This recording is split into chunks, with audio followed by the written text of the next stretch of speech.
« Je suis le chef de la caravane », dit un homme, qui avait une longue barbe et des yeux noirs. « J'ai le droit de vie et de mort sur tout ce que je conduis, car le désert est une femme capricieuse qui parfois rend les hommes fous. » Il y avait là près de 200 personnes et 2 fois autant d'animaux.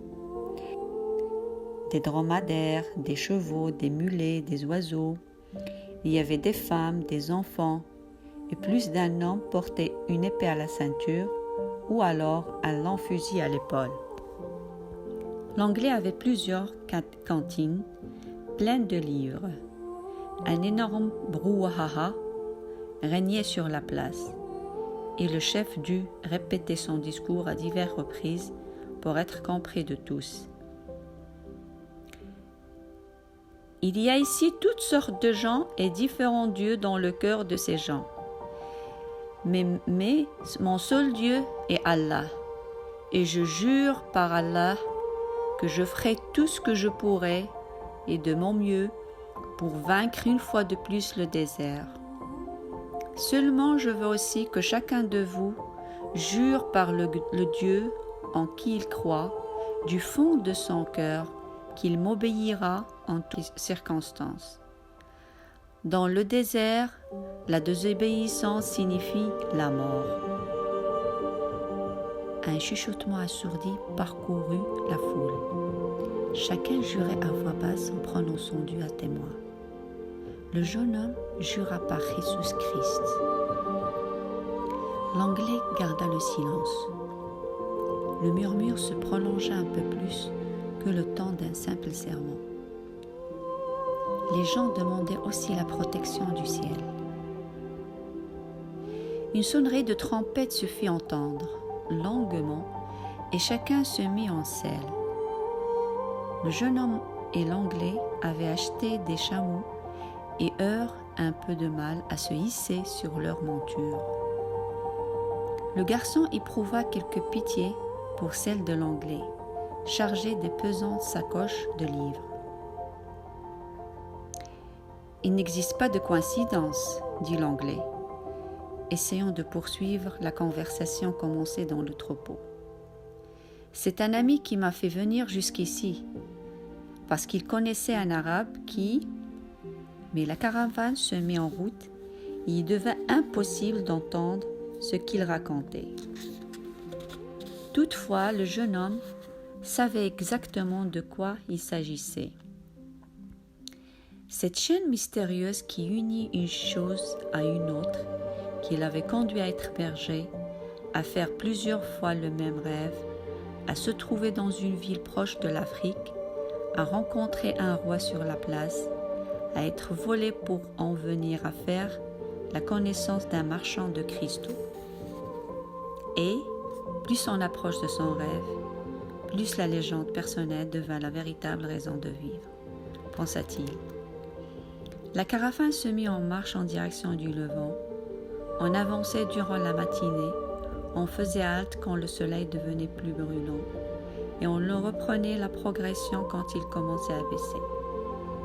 Le jeune homme ne parlait pas beaucoup avec l'Anglais, qui passait la plus grande partie du temps plongé dans ses livres, et se mit alors à observer en silence la marche des animaux et des hommes à travers le désert. Tout était maintenant différent par rapport au jour de départ. Ce jour-là, c'était la cohue, les cris, les pleurs des petits-enfants, les hennissements des bêtes, et au milieu de toute cette confusion, les ordres impatients des guides et des commerçants. Mais dans le désert, il n'y avait rien d'autre que le vent éternel, le silence, les sabots des bêtes. Même les guides entre eux ne causèrent guère. « J'ai déjà traversé bien des fois ces étendues de sable, » dit un soir un chamelier. « Mais le désert est si vaste, les horizons si lointains, qu'on se sent tout petit et qu'on garde le silence. » Le jeune homme comprit ce que le chamelier voulait dire, bien qu'il n'eût jusque-là jamais cheminé dans un désert. Mais chaque fois qu'il regardait la mer ou le feu, il pouvait passer des heures sans dire un mot, plongé au cœur de l'immensité et de la puissance des éléments. J'ai appris avec des brebis et j'ai appris avec des cristaux, pensa-t-il.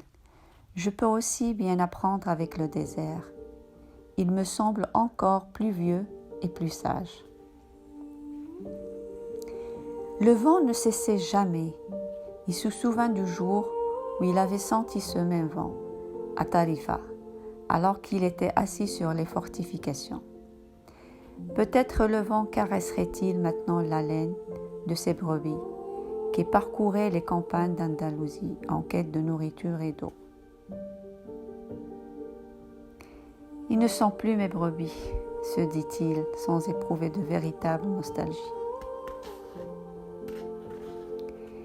Ils ont dû s'habituer à un nouveau berger et m'ont sûrement oublié. C'est très bien ainsi.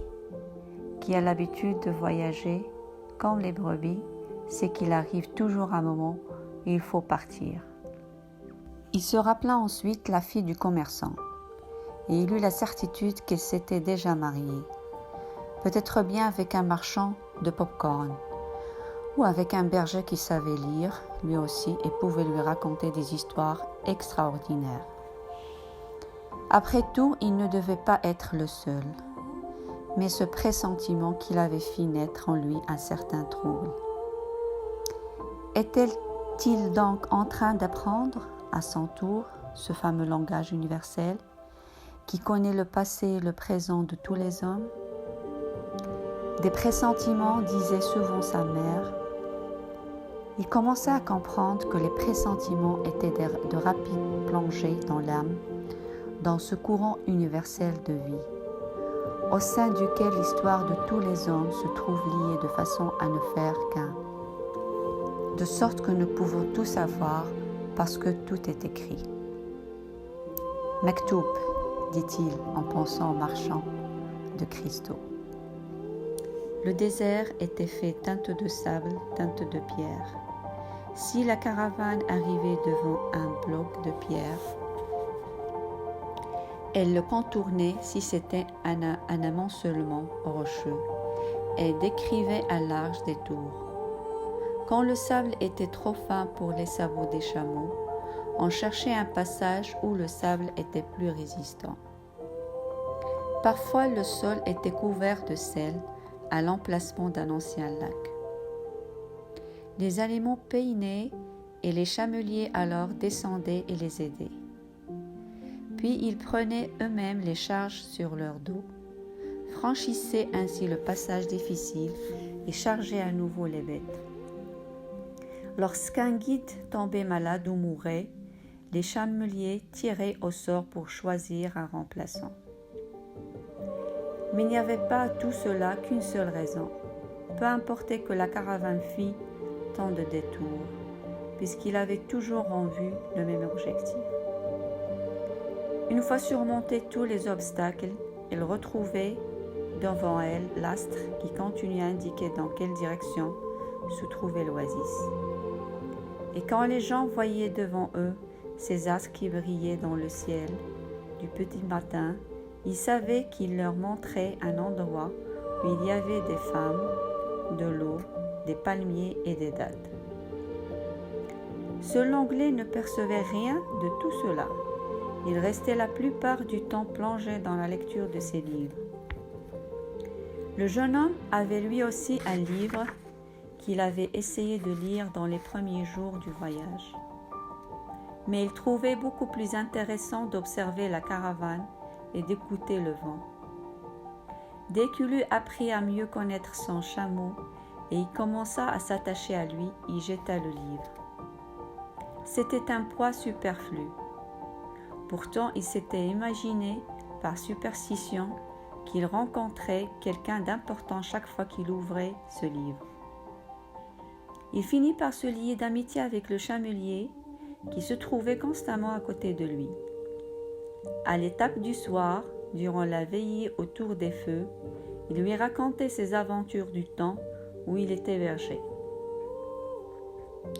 Au cours d'une de ces conversations, le chamelier se mit, à son tour, à lui parler de sa vie. J'habitais une localité proche d'El Kharioum, dit-il.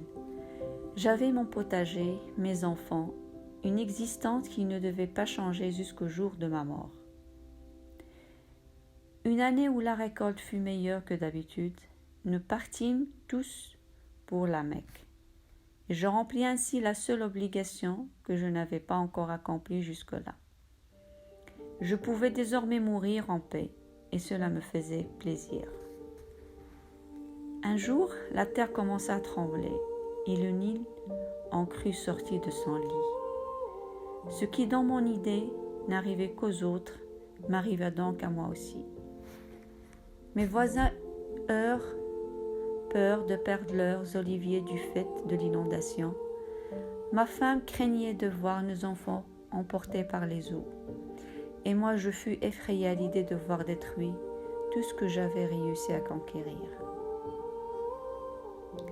Mais c'était sans remède. Il n'y avait plus rien à tirer de la terre. Et j'étais obligée de trouver un autre moyen d'existence. Aujourd'hui me voici chamelier. Mais j'ai pu alors entendre la parole d'Allah. Personne ne doit avoir peur de l'inconnu, parce que tout homme est capable de conquérir ce qu'il veut et qui lui est nécessaire. Tout ce que nous craignons, c'est de perdre ce que nous possédons, qu'il s'agisse de notre vie ou de nos cultures. Mais cette crainte cesse lorsque nous comprenons que notre histoire et l'histoire du monde ont été écrites par la même main. Quelquefois, les caravanes se rencontraient à l'étape du soir.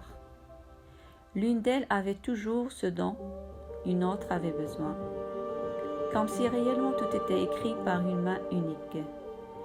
Les chameliers échangeaient des informations sur les tempêtes de sable et se réunissaient autour des foyers pour conter les histoires du désert.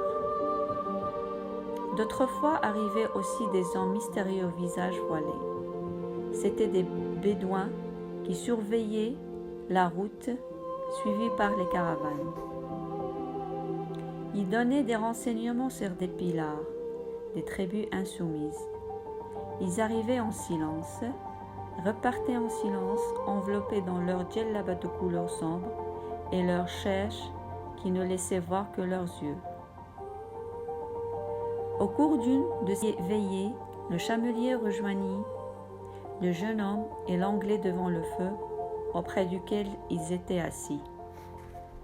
« Il y a des rumeurs de guerre entre les clans, » dit le chamelier. Les trois hommes restèrent silencieux. Le jeune Espagnol observa que régnait une sorte de crainte diffuse, alors même que personne ne disait mot.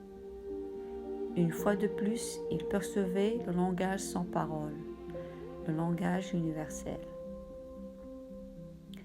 Au bout d'un certain temps, l'anglais demanda s'il y avait du danger. « Celui qui s'engage dans le désert ne peut revenir sur ses pas, » répondait le chamelier. « Et quand on ne peut revenir en arrière, on ne peut se préoccuper que de la meilleure manière d'aller de l'avant. Le reste ne regarde qu'Allah, y compris le danger. » Et il conclut en prononçant le mot mystérieux « Mektoub ». Vous devriez accorder davantage d'attention aux caravanes, dit le jeune homme à l'anglais, après le départ du chamelier. Ils font beaucoup de détours, mais se dirigent toujours vers le même point. Et vous devriez lire davantage sur le monde, rétorqua l'anglais. Les livres sont tout à fait comme les caravanes. La longue colonne d'hommes et d'animaux commença dès lors à avancer plus rapidement. Le silence ne régnait plus seulement dans la journée. Le soir aussi, à l'heure où les gens avaient l'habitude de se rassembler pour bavarder autour des feux, il s'installa peu à peu. Un beau jour, le chef de la caravane décida qu'on allumère plus de feu pour ne pas attirer l'attention dans la nuit. Les voyageurs alors se mirent à dormir tous ensemble au centre d'un cercle formé par les animaux, pour essayer de se protéger contre le froid de la nuit. Le chef installa également des sentinelles armées tout autour du campement. Une de ces nuits-là, l'Anglais n'arrivait pas à s'endormir. Il alla trouver le jeune Espagnol. Ils se promenèrent ensemble dans les dunes proches. C'était la pleine lune. Le jeune homme raconta toute son histoire à l'Anglais. Celui-ci se montra particulièrement intéressé par l'épisode de la boutique qui s'était mise à prospérer davantage de jour en jour depuis que le jeune garçon avait commencé à y travailler. C'est là le principe qui meut toute chose, dit-il, ce qu'on appelle en alchimie l'âme du monde. Quand on désire quelque chose de tout son cœur, on est plus proche de l'âme du monde. C'est toujours une force positive. Il dit aussi que ce n'était pas seulement un privilège des hommes. Tout ce qui existait sur la face de la terre avait également une âme. Que ce fût un minéral, un végétal, un animal ou simplement une pensée. Tout ce qui est sous et sur la face de la terre ne cesse de se transformer, car la terre est un être vivant, et a une âme.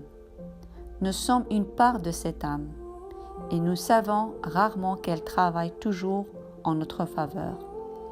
Mais vous devez comprendre que dans la boutique aux cristaux, les vases eux-mêmes collaboraient à votre réussite.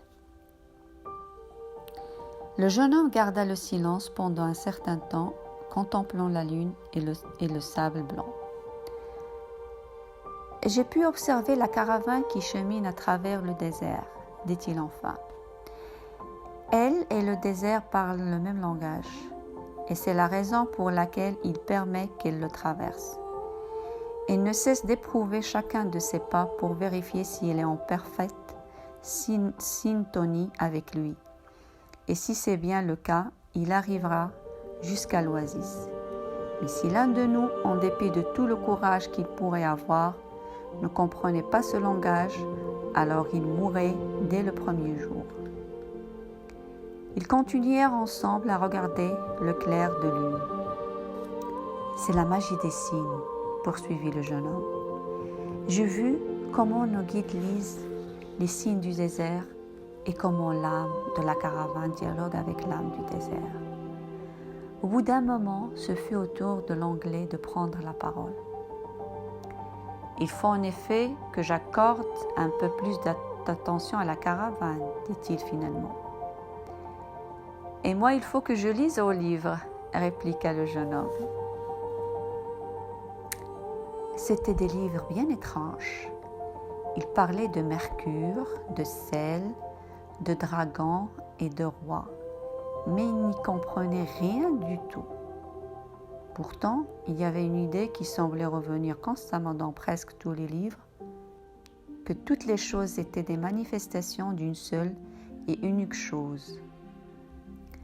Dans l'un des ouvrages, il découvrit que le texte le plus important de l'alchimie était constitué de quelques lignes seulement, et qu'il avait été écrit sur une simple émeraude. « C'est la table d'émeraude, » lui dit l'Anglais, tout fier de pouvoir apprendre quelque chose à son compagnon. « Mais alors, pourquoi tant de livres ?»« Pour permettre de comprendre ces quelques lignes, » répondit l'Anglais, sans être pour autant tout à fait convaincu lui-même de cette réponse. Le livre qui intéressa plus que tout le jeune homme racontait l'histoire des alchimistes célèbres. C'étaient des hommes qui avaient consacré leur vie tout entière à purifier des métaux dans les laboratoires. Ils croyaient que si l'on cuisait un métal pendant des années, celui-ci finirait par se libérer de toutes ses propriétés spécifiques et qu'alors il ne resterait plus à sa place que l'âme du monde. Cette chose unique devait permettre aux alchimistes de comprendre tout ce qui existait sur Terre, car elle était le langage grâce auquel les choses communiquaient entre elles. C'était cette découverte qu'il appelait le grand œuvre, constituée d'une partie liquide et d'une partie solide. Ne suffit-il pas d'observer les hommes et les signes pour découvrir ce langage ? Demanda le jeune homme. Vous avez la manie de vouloir tout simplifier, répliqua l'Anglais avec agacement. L'alchimie est un travail sérieux. Il est indispensable de suivre chaque phase du processus, comme les maîtres l'ont enseigné. Le jeune homme découvrit que la partie liquide du grand œuvre était appelée élixir de longue vie. Et cet élixir non seulement guérissait toutes les maladies, mais empêchait aussi l'alchimiste de vieillir. Quant à la partie solide, on l'a nommée pierre philosophale. Il n'est pas aisé de découvrir la pierre philosophale, dit l'Anglais. Les alchimistes restaient plusieurs années dans leur laboratoire à observer ce feu qui purifiait les métaux. Et tant ils regardaient le feu que, dans leur fort intérieur, ils en venaient peu à peu à abandonner toute la vanité du monde. Alors, un beau jour, ils s'apercevaient que la purification des métaux, en fin de compte, les avait purifiés eux-mêmes. Le jeune homme se souvint alors du marchand de cristaux. Celui-ci avait dit que ça avait été une bonne chose que de nettoyer ses vases de cristal, car ainsi tous deux se trouvaient également libérés des mauvaises pensées, et se persuadaient de plus en plus que l'alchimie devait pouvoir s'apprendre dans la vie quotidienne. De plus, reprit l'Anglais, la pierre philosophale possède une propriété tout à fait extraordinaire. Il suffit d'un tout petit fragment pour transformer de grandes quantités de vil métal en or. À partir de là, l'intérêt du jeune homme pour l'alchimie devint encore plus grand. Il pensait qu'avec un peu de patience, il pourrait tout transformer en or. Il fut la biographie de divers personnages qui étaient parvenus: Helvétius, Élie, Fulcanelli, Geber. C'étaient des histoires fascinantes. Tous vivaient jusqu'au bout leur légende personnelle. Ils voyageaient, rencontraient des savants, faisaient des miracles sous les yeux des incrédules, détenaient la pierre philosophale et l'élixir de longue vie. Mais quand il voulait apprendre à son tour de quelle façon parachever le grand œuvre, il se trouvait complètement désorienté. Il n'y avait là que dessins, instructions codées, textes obscurs. Pourquoi emploie-t-il un langage si difficile à comprendre ? Demanda-t-il un soir à l'Anglais. Il remarqua d'ailleurs à cette occasion que celui-ci avait l'air d'assez mauvaise humeur, comme si ses livres lui manquaient. C'est pour n'être compris que de ceux-là seulement qui sont assez responsables pour pouvoir comprendre, répondit son interlocuteur. Imaginez un peu que tout le monde se mette à transformer le plomb en or. Au bout de très peu de temps, l'or ne vaudrait plus rien. Seuls les esprits opiniâtres, les chercheurs acharnés, peuvent arriver à réaliser le grand œuvre. Voilà pourquoi je me trouve au milieu de ce désert. C'est précisément pour rencontrer un véritable alchimiste qui m'aide à déchiffrer les codes. À quelle époque ont été écrits ces livres ? Demanda le jeune garçon. Il y a plusieurs siècles. En ce temps-là, l'imprimerie n'existe pas encore. Il n'était guère possible que tout le monde parvînt à la connaissance de la chimie. Alors pourquoi ce langage si étrange et toutes ces figures ? Malgré cette insistance, l'Anglais ne répondit pas à la question. Il dit que depuis plusieurs jours, il observait attentivement la caravane, qui n'avait rien découvert de nouveau. Il n'avait remarqué qu'une chose, c'était qu'on parlait de plus en plus de la guerre.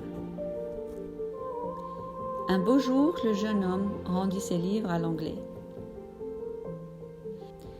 « Eh bien, avez-vous beaucoup appris ?» demanda celui-ci avec curiosité et impatience. Il avait besoin de quelqu'un avec qui bavarder pour oublier la crainte de la guerre.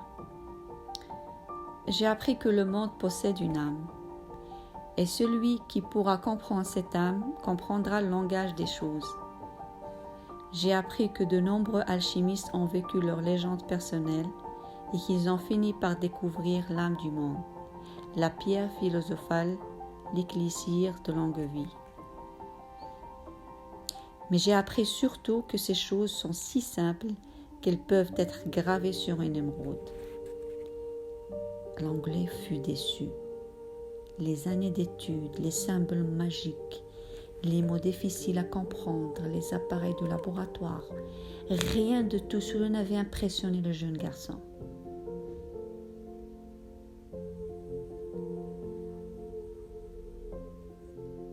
Il doit avoir une âme trop fruste pour saisir ces choses-là, en va-t-il à se dire. Il prit ses livres, il les remit dans les sacoches accrochées à la selle du chameau. « Retournez à votre caravane, dit-il. Elle non plus ne m'a pas appris grand-chose. » Le jeune homme se mit à contempler l'immensité silencieuse du désert et le sable que les animaux soulevaient en marchant. À chacun sa manière d'apprendre, se répétait-il in petto. Sa manière à lui n'est pas la mienne, et ma manière n'est pas la sienne.